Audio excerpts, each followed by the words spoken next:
All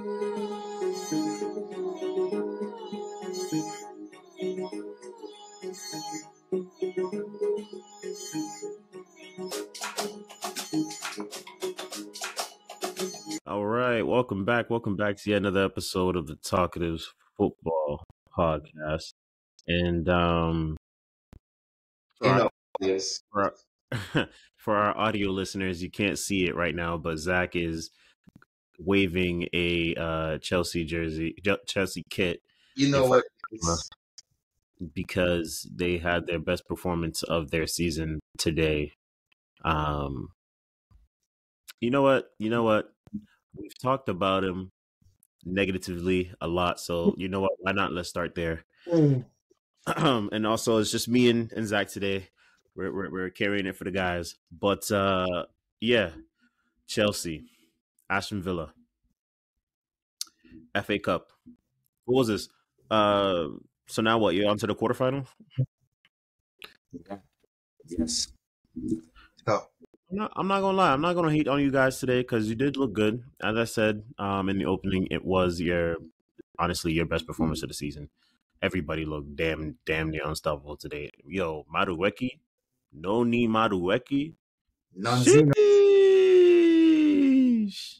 that's who I've Yo, that man took one ball from his own half, fought off 3 different defenders, and was in their final part of the third. Bro, it was crazy. It's crazy.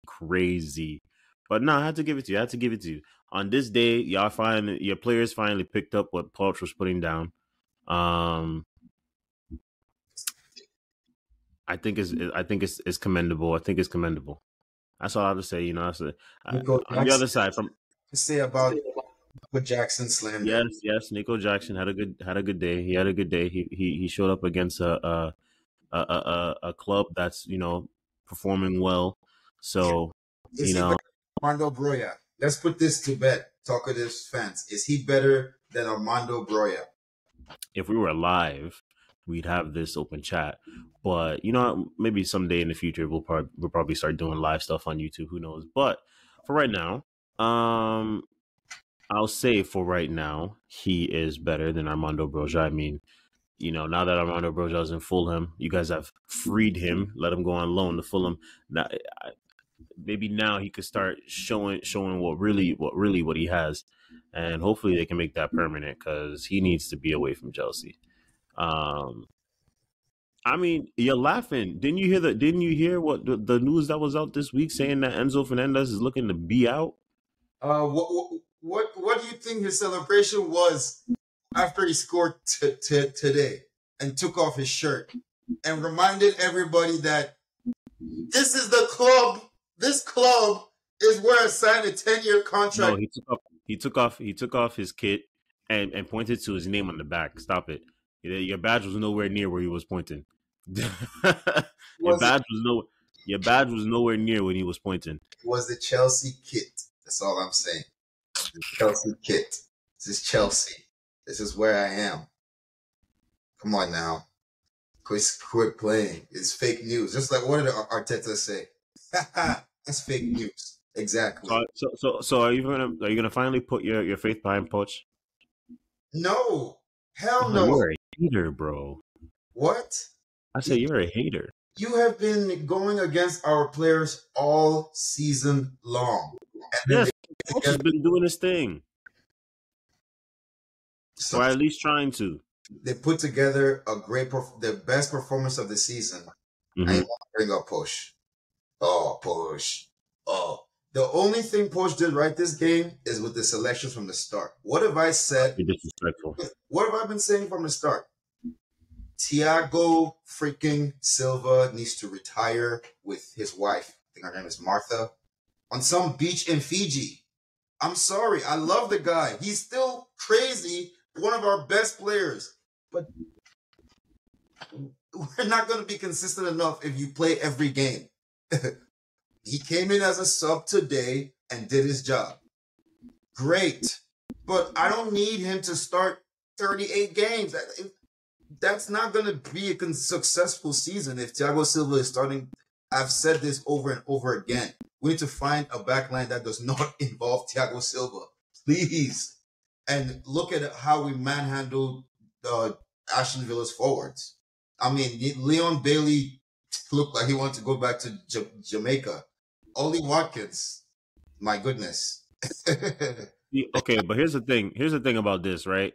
Ollie Watkins is he's good. He's good for this sometimes, you know. I mean, last match he played domestically. What he had one goal and one goal and one assist, right? Mhm. Yeah, one goal, one assist, right? So before he got that one goal, one assist, I think he had blanked 2 games in a row or something along those lines. Yeah, So but like, hear me out though. Even if he doesn't score, even in those 2 games, there were good results for Aston Villa because true. he always terrorizes our defense, bro. He will make our center back be running to midfield to get the ball from him. He will win the ball, have a nice crazy turn, and then all of a sudden there's like 3 guys behind him. At least once or twice each game. And then Here's what I'll say. we were like, no, Ollie Watkins does not beat us. Here's what I'll say. If Here's you what want I'll say. to coach for putting down the defensive game plan, all right, sure. But that's about it. Here's what I'll say. Speaking of your the defensive game plan, right? You face the likes of John McGinn and Leon Bailey, who are good in their own right, but Leon like there are more dangerous wingers to with Man City and Leon Bailey. you listen. So, I've been told you about our left side. I've been told you about our left side, so you can't say nothing about that. Our all right, left side is as wide open as you but know stores are on Black Friday, or as what they're supposed to be. take advantage of it like Leon Bailey, though. You know what I'm saying? Leon Bailey is like, yo, give me the ball. Listen. I promise you. I'm sure Vardiol still wakes up with night terrors from Leon Bailey. Yo, so that's all I have to say on that. Oh, but to go back on Jackson real quick, you know, there's a reason why he succeeded today. I mean, I didn't want to. I don't want to be the bearer of bad news, but there's a reason why he succeeded today. Why? What position was he playing? Left wing. Oh, okay. Which is even more credit to him because who has succeeded in striker position at Chelsea like that recently? Cole Palmer gets his goals from the wing, from the right wing. That's where he, even today, where he was most successful was on that right wing 2-man game with or Gusto. Nobody succeeds in the middle for Chelsea like that recently. So why would you play him in the middle? That's another smart thing that Poch did. Like that's what is there for, is to, when things aren't working, find a way to make them work with whatever you're given. Or else, why do we call you great? Why do we think you're so great? You got killed by You got killed by wolves though, and it was a similar formation he put out. The only difference is Thiago Silva was in the team, Jackson wasn't in the team. So like, that's a big difference. That's a huge difference. Thiago Silva is one of the focal points of our defense when he plays because everybody's gonna defer to him. Don't play him because he's 39 years old. All right. They're going to take advantage of him. That entire Wolves game, Neto, he wasn't, they didn't have a center forward. You realize Cunha was coming in from the left. Neto was coming in from the right. They were playing 2 strikers, but they were playing so wide.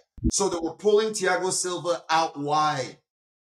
Like that was their whole game plan. Pull Thiago Silva out of the middle. And then what do they have? Nothing. So you make a fair point. So here's my next question to you, right? So you're happy about this performance, and absolutely. Oh my beautiful. God. And one thing that you also are willing to agree with is that Chelsea is in need of a striker. I do not agree with that. Jesus. I vehemently disagree with that. Vehemently. Yes, vehemently. Because since Drogba. What? there's levels to this. You just went to level 100. Vehemently. Did I not say vehemently?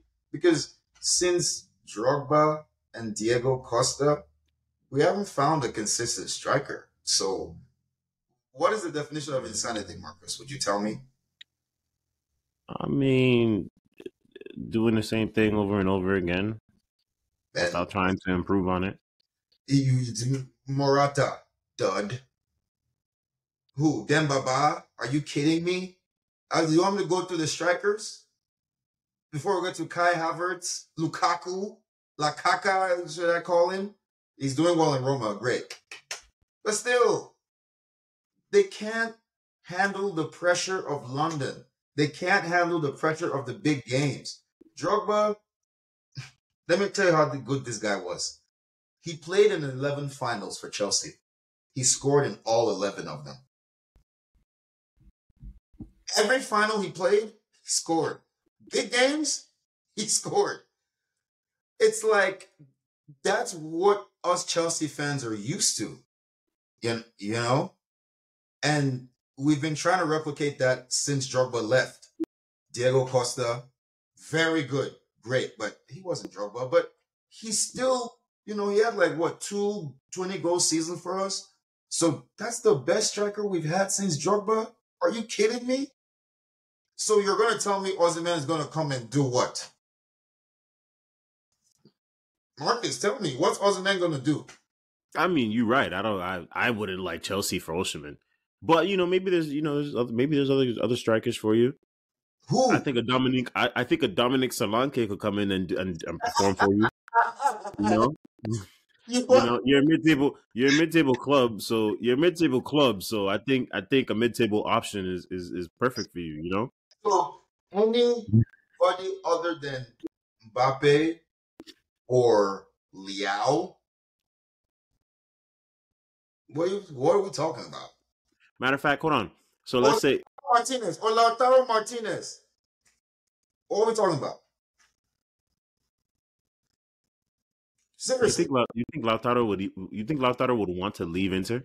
Julian Alvarez as an honorable mention, but Man City, they have their hooks. Just forget about Julian. Just forget about Julian. Julian doesn't exist. He's in a dark hole called Man City. That's it. Now, back to this one. You think he'll leave Inter Milan? I think he would. Absolutely. Lautaro, really? You've seen the history of Italian players. Didn't he sign an extension though? Yes, he signed an extension. They made him their captain.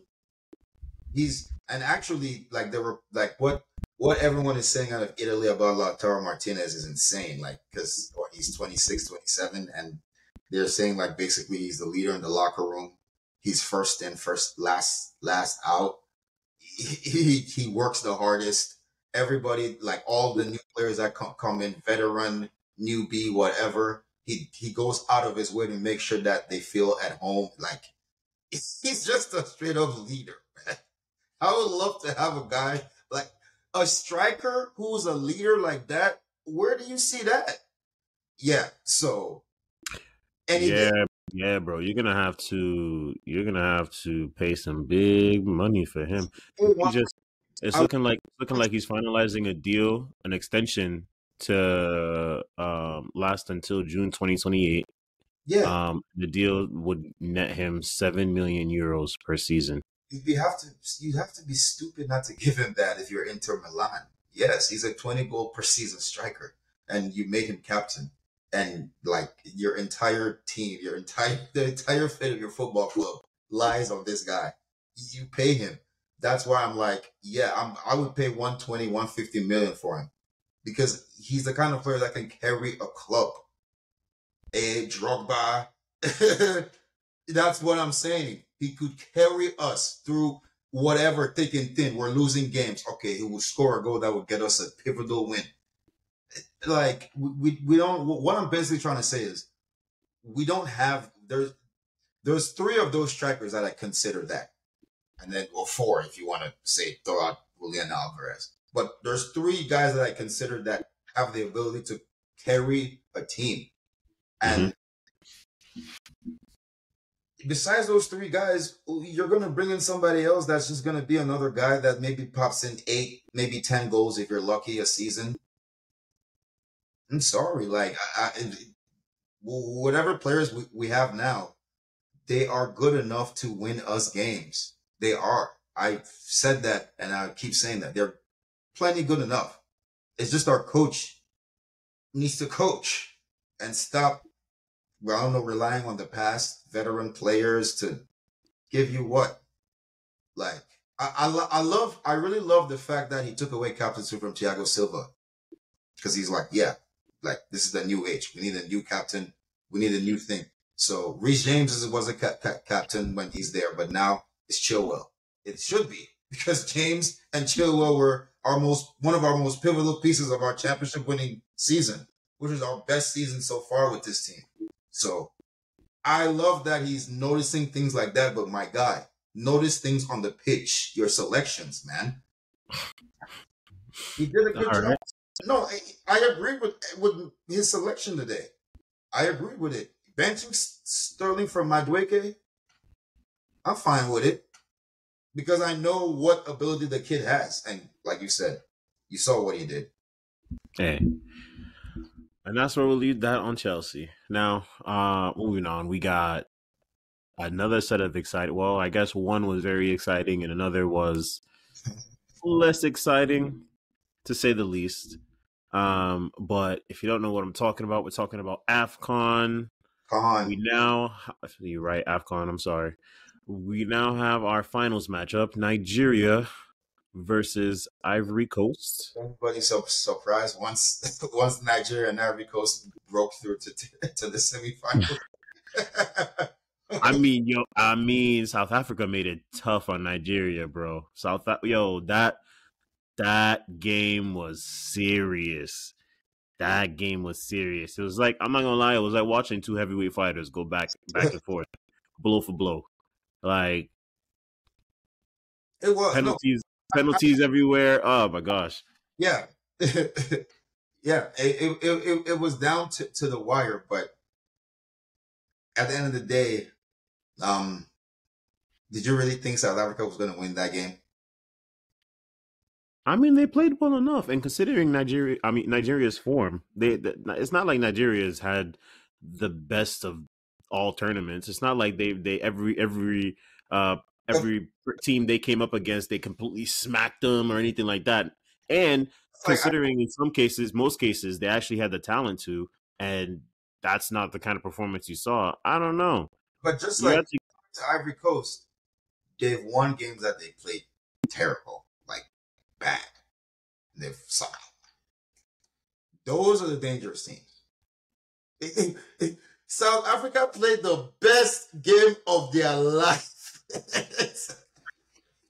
You understand what I'm saying?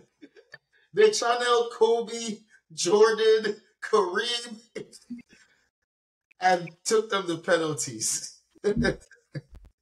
So, but no, I gotta hand it to South Africa for showing up, because I mean, they don't have that good a record in like as far as like winning AFCON. Maybe they won it once. I can't. I don't know. I don't have the records right in front of me, but I don't think they're like that crazy good in AFCON. So to at least show up and put up a good fight and believe in yourself, that's what you should do. That's pretty much they did what I expected of them. I didn't think it would go to like penalties, but I thought it would be like a 1-0 hard-fought Nigeria win type, but the fact they took it to penalties. It was definitely hard fought. Hard fought. Channel Black Mamba, all of it. Put it all in one game. Left it all on the field. So I got to give it to him. It was a good watch. Yeah. As an honorary Super Eagle fan. Glad to make it through. Now let's see if we get the chip. Before we leave, though, I got to know who you got winning. It's hard to pick against Nigeria because, like I said, they win even when they play bad. But I'm going with Ivory Coast. You are okay. Of course, you're going with Ivory Coast. Cameroon is already out. That's why. Here's because Ivory Coast is a similar team to Nigeria. That game they won that they shouldn't have even. They had no business winning. Adingra pulling off the goal in the 92 whatever minute. Adingra again off the bench in Brighton, and still his country calls him up. And what does he do? He shows up. What did our guy do? You know what the difference is between him and Carlos Baleba? Do you know what the difference is? Carlos Baleba doesn't play. Adingra plays. You can't expect somebody who knows he doesn't play for his club to want to go and play internationally. He doesn't want What type of sense does that make? He doesn't want it. What do you mean he doesn't want it? The man hasn't made 20 appearances domestically for his club yet, and you're asking him to do this. He doesn't want it. That's crazy. Bro, I'm glad for him, and I think Adingra will be your nightmare in the final. My nightmare. Well, the Eagles, the super. Oh, okay. You're right. Well, yeah. No. We got the talent. We got the talent. You know, you have a great defense. I'll give you that. You have a great defense, but Ivory Coast, there's just something about them. Like they, just like you guys, they find a way to win, and I think they have a better attack than y'all. Heck no! In Osimhen we trust. Okay. Lookman might as well. Lookman might be the MVP of the tournament. I'm not gonna lie to you. Lookman might. If you say Lookman, you got me. But Osimhen, you lost me. That's crazy. Okay. In Osimhen we trust. Okay. Lookman, that man's been performing, and he will continue to perform. He's been great. Great. He's been absolutely great. He's been, he's just been one of those players in the tournament that like every time I watch him compared to every other player I watch, I mean, Osimhen is mistake heaven, but Lookman, he makes the least mistakes. Makes a good pass, makes a good decision, makes a good cross. Even when he shoots, it's not like he's blasting it. He aims it. He finishes. He just does his job. And you don't see that from a lot of players these days. Hey, man. It is what it is. It's a generation we live in. I'm telling you, man. All right. So, moving things back to the Premier League real quick. Well, not actually real quick, but so this past match week, we had a lot that happened. So first things first, Arsenal spanked Liverpool. And then now Man City beat Brentford on Monday. So now the table is like this. Let me just bring it up for you guys. So Liverpool is at the top with 51 points. Manchester City is right behind them, 49 points with a game in hand. And Arsenal on 49 points as well in third place. So now I got to ask you, Zach, is this officially a 3-horse title race? No. What? No. Hell no. Bro, once you said Man City is with 51 points with a game in hand. 49. In hand? It's over. What do you mean it's over? It's over. Okay. I'm a Man City fan. I'm telling you, it ain't over till the last day. It's over. Oh, that's crazy. Okay, you'll see. Okay. So why are you saying it's over? You're saying Arsenal has no hope? None. They needed Liverpool to be a man down. They needed Alisson to come out of his net and allow it. Don't let me get started, man. This team, Arsenal, they were talking about the Kai Havertz masterclass.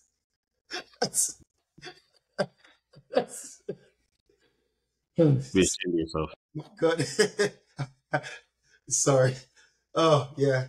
I almost died on that one. Ooh, yeah. Like this, and Manny's not even here to defend his boys. That's crazy. The Kai Havertz masterclass. Man, they could have me running routes out there, like receiver routes, stop go routes to get the defenders out of position. I'm done. Sorry. uh, he was a decoy. That's what they were saying. Like, are you kidding me? That's a masterclass? I wouldn't say master class. You know, that shot that he missed for Saka's goal was kind of poor, to say the least. It was a poor shot attempt. But I will. That's all I got for negatives. Because other than that, he did have a pretty nice game. I think he helped, drop back and control the midfield with the boys. But the guy who really surprised me and stood me out was Jorginho. Oh, wait. Okay, so there's this like clip going around Instagram that got sent to me, right? Fellow podcaster here, Shags, and even my brother sent me this clip. I'm like, what's going on? So it's these three girls podcast, and they're talking about Arsenal, and how they mentioned Jorginho, and there was a real vibrance in the offense and a real uplift in the Arsenal's play going forward when you will never guess who. When Mr. Declan Rice came off the field for Jorginho, they made it real. No, then they played together. But they said that when Jorginho, even in games that Declan Rice like is without Jorginho, they don't look as potent going forward. And then when Jorginho comes on, or when Declan comes on for Jorginho, which is normally what happens, what they said, but I guess like together in this game. But they said that every time Jorginho comes on, their offense go different level. Well, I do think it's because Declan Rice does have the reputation, if that's the way to put it, to kind of slow things down and keep the game to his kind of tempo and control. And sometimes that does involve a lot of, horizontal passes and whatnot. However, when compared to other defensive midfielders, there are stats he's leading in terms of number of forward passes. But still, that I think because of that, that's where majority of that discontent is coming from. However, I think that's why they're really missing Thomas Partey. And honestly, I think they should just call it wraps on that man, because that man is Joel Embiid. I'm not gonna lie. Joel Embiid has had every single injury known to man, and I think Thomas Partey is in the same boat with these kind of injury with this kind of injury history and the levels that Arsenal is trying to reach. I don't think they can afford rather to have a passenger like that. Interesting take. Yeah.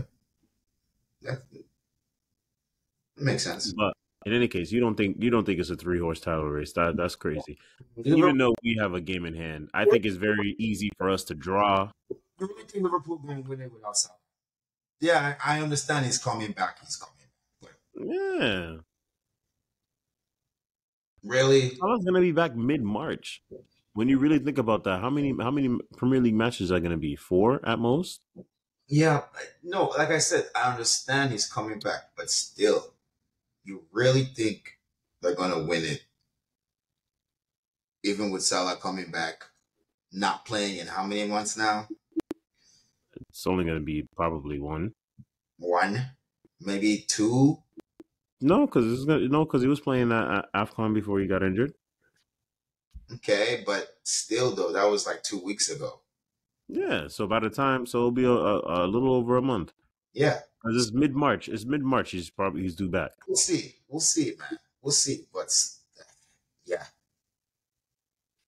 Well, I'm a bit more optimistic. I think this is going to be one of those years where we see it go down to the final day, and we're going to have to be on our toes.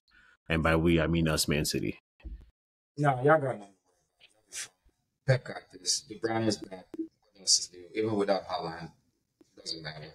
Bro, that left back position is killing us, bro. It's killing us. Only against certain people. You're No, not. it's not only against certain people. It's going forward as well. Because Guardiola, I love him. What happened to I don't think he's a terrible player. I think he's just a terrible left back. We Rico? just need to play him as a center back because that's where he's supposed to be. What happened But as a left, I know he's doing his best, but it's just tough. It's just tough. to Rico Lewis ain't cooking? No. Rico Lewis is not a left back. We're not gonna play him there. Stop it. Stop it. Stop it. Stop it. Y'all found it. Man, don't upset me. We're gonna move on. We're gonna move on before I get upset.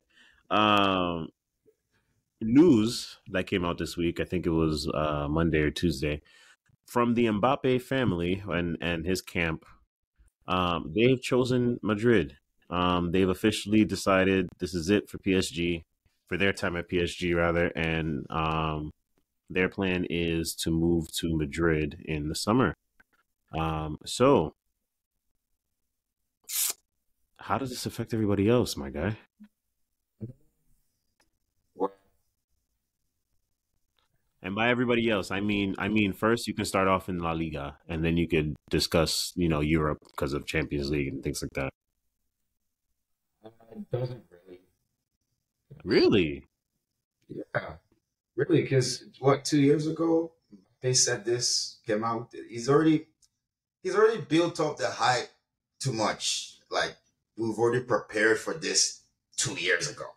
Then now it's happening. That's fair. It just seems anticlimactic, you know. So it doesn't really affect anybody else. Madrid are gonna be Madrid. Bellingham, Mbappe, Vinicius. They move. It's gonna be scary times in Spain, especially for Barcelona. So my question is, how can Vinny and Mbappe play together, considering both of them play in the same position on the left wing? Mbappe can play with anyone.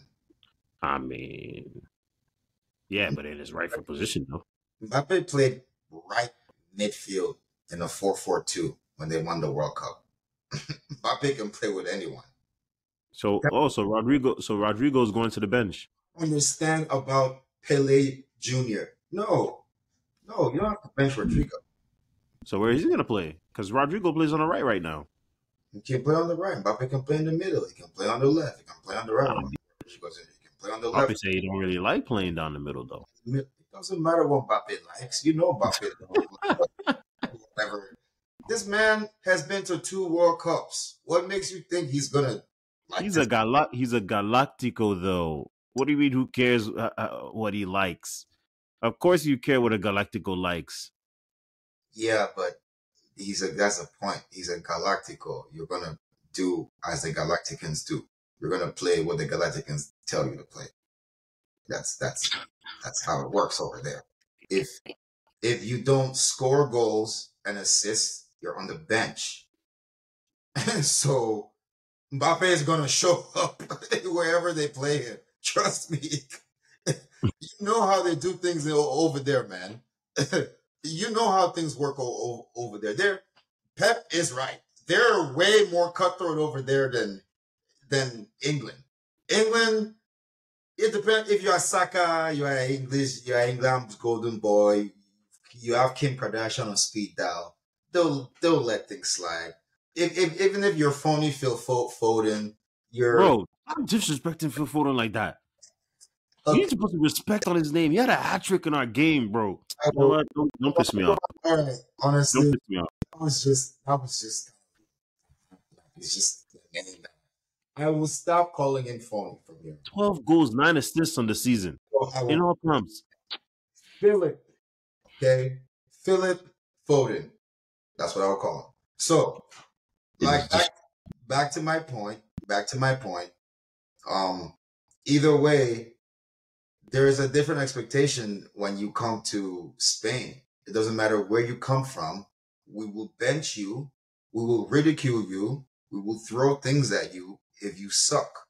So he's going to play in the middle and he'll score goals and assists.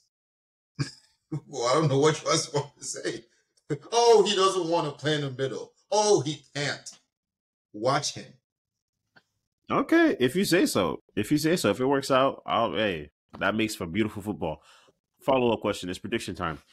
Mm. With that being said, right? Two-pronged question. Part A.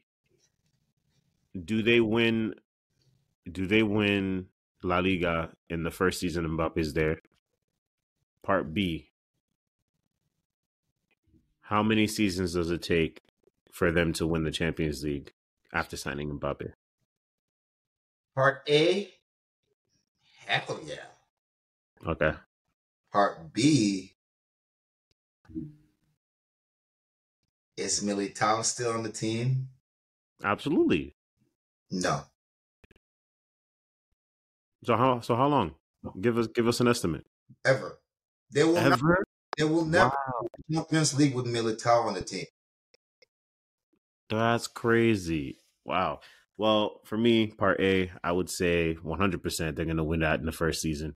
Unless, the only way they do not win Is that in the first season if they is flop. no, So the only way they don't win the La Liga in the first season they sign Mbappe is because Barcelona lets Lewandowski go and they go by Lautaro Martinez. come on, stop it. Even if Nah, I'm just saying that's the only way. That's the only way. you know Second. you know Barcelona needs you know they need more than that. Stop it. Martinez? Are you kidding me? Oh, and they let Mourinho pull up as manager. Now you believe in Mourinho. All right, next topic. Yeah. I know you, Marcus. You're just I can't even say it with a straight face. pulling things out of the sky. Can't even say it with a straight face. Stop. Can't even say it with a straight face. Part B. Honestly, I'm a bit more optimistic than you, regardless of Militao and the other defensive struggles that Real Madrid has. Honestly, they I have think zero defensive struggles, but they find that Ancelotti religiously continues to start Militao over Rudiger, over whoever. So that's why they are where they are in the Champions League every year. here's what I say. Here's what I say. They sign Mbappe. I think they'll win the Champions League within the first 3 seasons Mbappe is there. And Think assessment, but I've religiously watched every elimination game from Real Madrid in the since we eliminated them. They've lost games because of Militao's mistakes. Watch the last game they got eliminated from. Go watch it. Go watch the previous year. They should have lost that Champions League tie to us that we were away. That Lampard was our coach. Militao made 2 mistakes to give João Felix a wide open free breakaway goal, and I don't know, he got cobwebs in his brain. But yeah, I mean, if you're willing to say that you believe in Pele Jr., that he can carry them because despite of Militao's mistakes, that's a fair assessment. Because no, I say 3 years because within that 3 years, right, you're gonna have potentially transition at Man City because I think we would be getting close to the end, if not the end of Pep's current extension, and I don't know if he's gonna extend again. And then regardless of whatever manager comes in at Liverpool, they're gonna have some work to do because a lot of the old guard are probably gonna be out. Um, Tottenham is Tottenham. Spurs. I mean, not Spurs. You guys, Chelsea. Depending on how the rest of the season goes, I don't even know if Posh is still going to be your manager. So it might be a redo of this season again. if we hire Hansi Flick, watch out. Apparently, he's learning Spanish. He's trying to pull up for Barcelona. That's what I heard, but so is Xavi Alonso. You think they're both going to get the job? We're going to get some crumb from that. If we get Hansi or Alonso, I'm good with either one. Fair enough. And then, I mean, I guess the only other thing would be Arsenal. I mean, Carlo Arteta is always going to be there, so maybe, you know, I'm not worried about Cheta. Give me a break. well, there you go. And with that, if you've been with us for this long, we appreciate you. Like, comment, subscribe, leave a rating on all the big podcasting platforms, and share it with your friends and family, all that good stuff. We'll catch you guys on the next one. Peace.